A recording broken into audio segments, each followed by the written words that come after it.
Hey guys, what's up? It's TheThirdKnight here. So last night on the official Twitch channel for RuneScape, there was an old school RuneScape live stream. It was just a general Q&A session, and they did a bit of a preview like they usually do of the content they're working on. Of course, you would probably know if you'd been following the old school RuneScape news a little bit that they're currently working on the Wilderness Rejuvenation, and so they had a very good preview of that. On the live stream. They walked through like all the stuff they've been working on, of course, and they've done a lot. It looks really exciting. It looks really awesome. Obviously, everybody also hopes at the same time. I mean, they're adding a lot to the wilderness, so everybody has to hope that, you know, nothing is too overpowered or there's nothing that people can farm too much that sort of ruins the game if it's released. But I think they've been keeping it under control really well, and I think it's going to be a really awesome update. It's very, very exciting anyway. And yeah, we're just gonna have to wait and see what it's like on release. I'm just absolutely hoping so badly that I don't have university on that, like whenever it's released, or a work or something like that, because I would love to live stream that and just check it out and maybe go PKing and stuff with all the people looking around. And yeah, it's really exciting and it looks absolutely awesome. They really showed off tons of the stuff that's going to be in the update. And I think next week they're going to have more information on when it's going to be scheduled to be brought out into the live game. I think it's probably going to be mid-March that it actually gets launched. I think that's what they said on the live stream last night. But I decided that after watching the live stream, you know, that there was so much awesome stuff and it looks so exciting. And it'd just be great to discuss it with you guys and see what your opinions are on all the new things that they're adding. So I decided that I would make this video and I'd just sort of go through all of the highlights and the sort of new things that they're going to be bringing to the wilderness with the Wilderness Rejuvenation update. Just before I get too far into the list of the new updates coming with the Wilderness Rejuvenation update, keep in mind that the models and actual look, the cosmetic look of the NPCs themselves, are just made up from models and stuff that the 4 developers working on old school RuneScape have managed to pull from the RuneScape archive and just other NPCs, and, you know, just with a bit of playing around.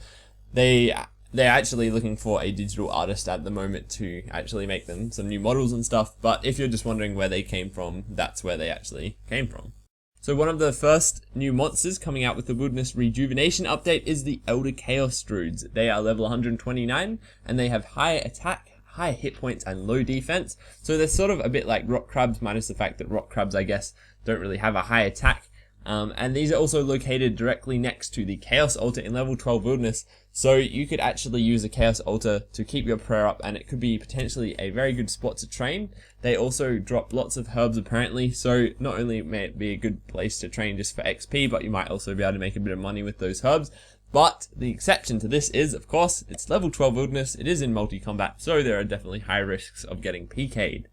Now, moving on, at level 31 Wilderness, there is a new Chin Chomper hunting spot. Now, the difference between these Chin Chompers and the other ones that are not in the wilderness are if you do die with these Chin Chompers, you will actually drop the stack. So these specific Chin Chompers will also drop on the ground upon death instead of being released even outside of the wilderness. So if you did actually use the wilderness version of the Chin Chompers, I guess, over at Apatoll, and you did end up dying, you could actually potentially get back and pick up the stack that you lost. So that's just sort of a nice new feature that you might be able to make use of. I'm not really sure how it's going to work personally, because I guess they're just going to have a different type of Chin Chomper, maybe, that's the difference. Otherwise, I don't know, like, will all Chin Chompers appear on death from now on? Anyway, that's just going to be interesting. I'm sure it'll all be revealed in the coming weeks. But anyway, so another feature of hunting in this area is you can put down an extra trap. So if you could only previously put down 1 trap at Chin Chompers, at this spot you'll be able to put down 2. If you could put down 5, now you can put down 6. So that does make it also a slightly better Chin Chomper hunting spot. Well, slightly better, that's going to make it significantly better than other spots. So it will potentially be very high rewarding, but at the same time, you can be PK'd and someone could take all your Chin Chompers. Another new monster that's going to be added to the wilderness are the level 101 Ents. Now, these are located in level 20 wilderness, and when you kill them, they will turn into a trunk which you can then chop, and you will get noted logs placed in your inventory. It is faster than normal woodcutting, and the logs that you get will be dependent on your level and the axe you are using. The better the woodcutting axe that you use and the higher your level, the better the logs that you'll get. And so that's pretty cool. However, the XP across every single log is the same, and it's not super high XP. However, the main point of this is obviously just to get the logs. In level 36 Wilderness, at the eastern fishing spots, you'll be able to fish for dark crabs using dark fishing bait as well as a lobster pot. The dark fishing bait is dropped by a bunch of NPCs in the wilderness. This includes the zombies in the Graveyard of Shadows, I believe, as well as some Ankou And I think they're also going to be dropped by some other NPCs in the wilderness, which they're sort of going to announce later on. The dark crabs, when they're cooked, obviously they heal 22 hit points, so that's going to be kind of interesting. At the moment, tuna potatoes also heal 22 hit points, so it's not an improvement on the maximum healing food, which is sort of good. I mean, you probably don't want anything too OP, but at the same time, they might be sort of harder to obtain than actually just making tuna potatoes, because they are in level 30 wilderness. I'm not really sure the closest fishing spot or how easy it is to get to. I'm not sure if there's any ancient spellbook teleports that will take you out there, but it might actually be easy to make the tuna potatoes. However, who really knows? We'll just have to wait and see what happens when it comes out. Also, that is a PK area, so you could also get PK'd. But anyway, we'll just have to wait and see how that comes out and how it all pans out. 2 whole new shields are going to be added to the game as well. The first is called an Odium shield. The other one is called the Malediction shield. And each of the shields are made when forging 3 shards together in the wilderness volcano.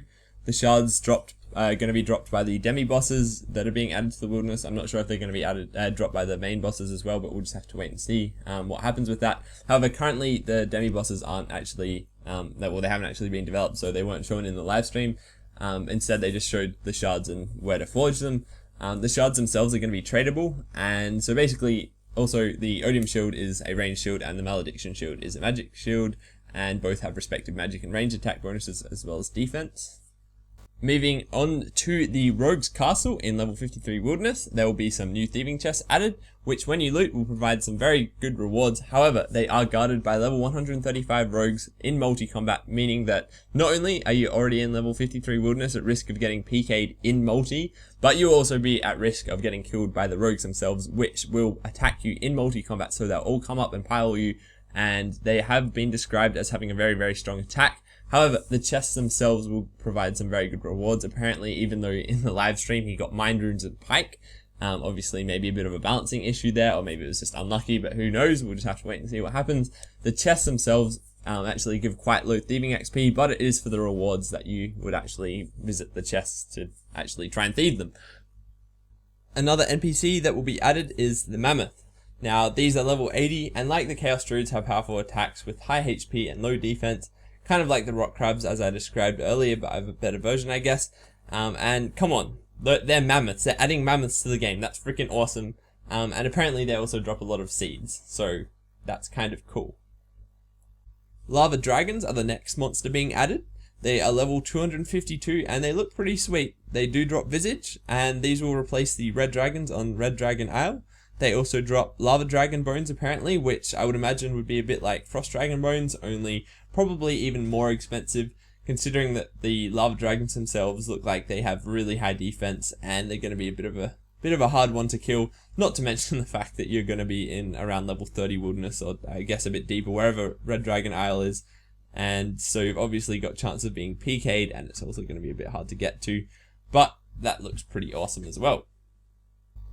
A new dungeon is going to be added, and this is going to be full of kill count creatures from God Wars dungeon. So everything that you'd see around the kill count area will be in there. Obviously not the bosses themselves or the minions or anything like that, but just the kill count creatures. You're going to need to have 60 strength and 60 agility to get in, or sorry, one of those, just like God Wars dungeon. And so it also interacts like regular God Wars dungeon does. However, you're only going to get attacked by one monster at a time, otherwise you'd just get completely decimated, and it would kind of be a bit annoying during PKing if you were PKing someone else in there. So it is multi-way combat, but the NPCs themselves don't act as if it's multi-way combat. They'll only attack you one at a time, I guess, unless you attack multiple.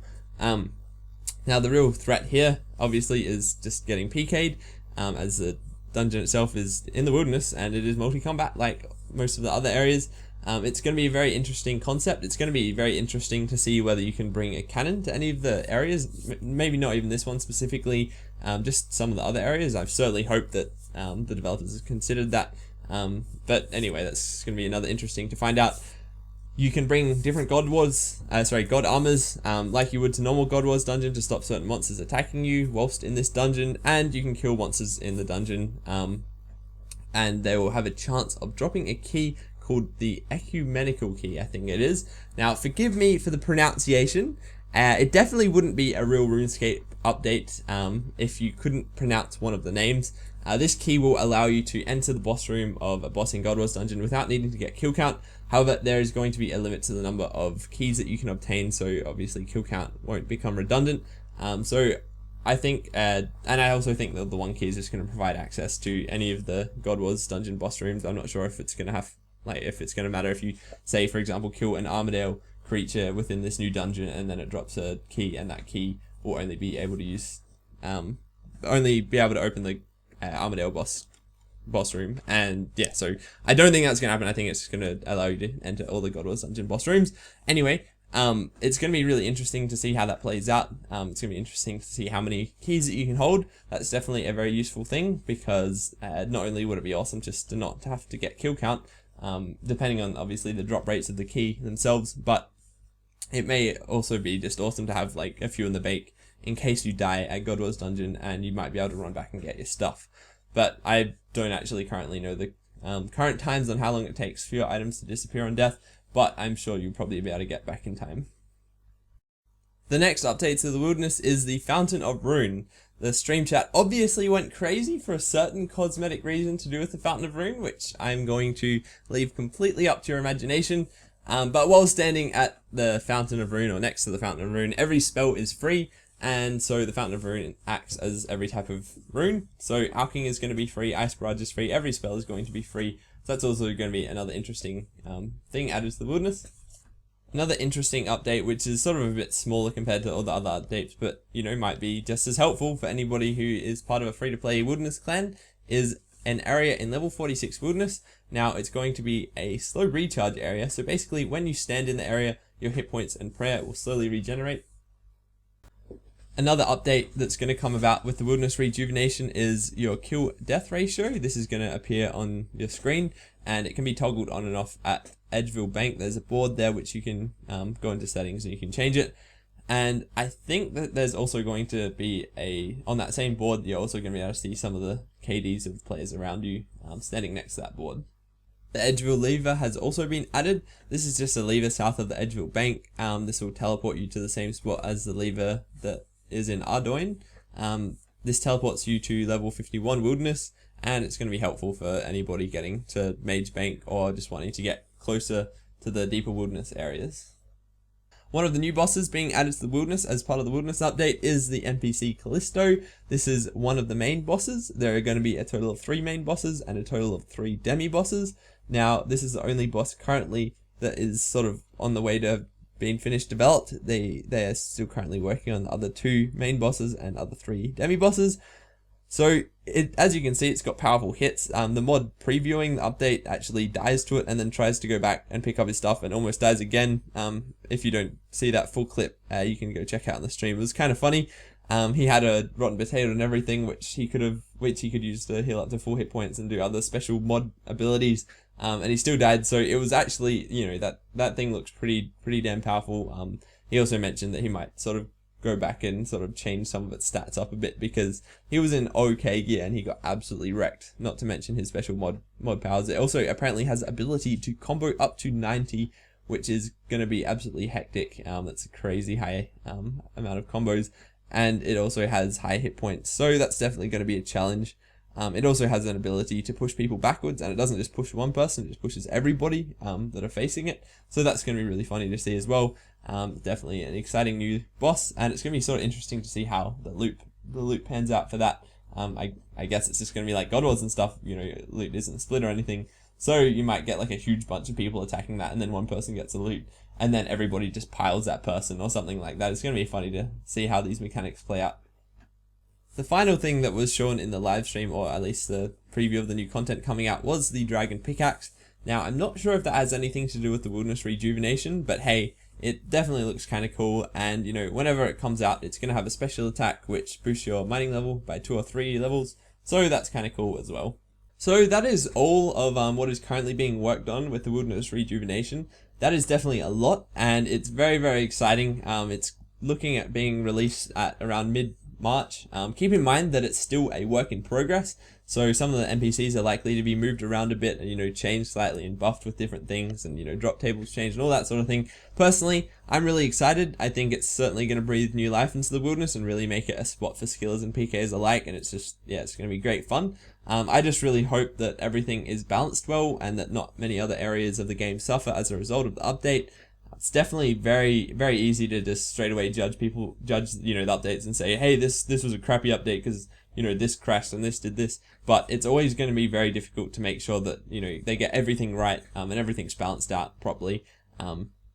At the moment, trade goods in old school RuneScape are worth decent amounts of money, and it would be really great to keep it that way and not have any sudden crashes in the economy. So I really do hope that it does all get balanced properly, and it's, yeah, when that happens, should be absolutely awesome. Also, if you think there's something in particular that should be changed around and fixed in a certain way, definitely let the developers know. Check out the forums and, you know, make a post and tell them, you know, hey, this looks a bit crazy, you should maybe try updating it like this. And, you know, if it does need to be changed, then I'm sure they'll definitely get around and fix that.